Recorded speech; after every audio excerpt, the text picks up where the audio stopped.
मनोज जरांगेंचा मराठा मोर्चा मुंबईच्या वेशीवर. थोड्याच वेळा सरकारचं शिष्टमंडळ जरांगेंना भेटणार. आझाद मैदानातील आंदोलनाला पोलिसांनी परवानगी नाकारली. जरांगे मात्र आंदोलनावर ठाम. आझाद मैदानावर जरांगेंसाठी उभारण्यात येणारं स्टेजचं काम थांबवण्याच्या मुंबई पोलिसांच्या सूचना. पोलिसांच्या नोटीशीविरोधात मराठा समन्वयकांची हायकोर्टात धाव. महाविकास आघाडीचं लोकसभा जागा वाटप जवळपास ठरलं.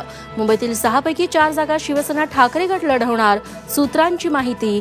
तर सर्वात कमी जागा राष्ट्रवादी शरद पवार गटाला. राष्ट्रवादी काँग्रेस आमदार अपात्रता प्रकरणात सुनील तटकरे अनिल पाटलांची उलट तपासणी. सुनावणीला स्वतः शरद पवारांची हजेरी. उद्धव ठाकरे रवींद्र वायकरांच्या भेटीला. ईडीच्या फेऱ्यात असलेल्या वायकरांच्या घरी जाऊन ठाकरे, अंबादास दानवे, अरविंद सावंतांनी घेतली भेट. नितीश कुमार पुन्हा भाजपसोबत जाण्याच्या तयारीत. माजी मुख्यमंत्री मांझींचा दावा. तर विधानसभा विसर्जित करून लोकसभेसोबत निवडणूक घेण्याच्या कुमारांचा आग्रह. लालूंचा विरोध. सूत्रांची माहिती. मल्लखांब पितामह उदय देशपांडेंना पद्मश्री पुरस्कार. प्रजासत्ताक दिनाच्या पूर्वसंध्येला 34 पद्मश्री पुरस्कारांची घोषणा.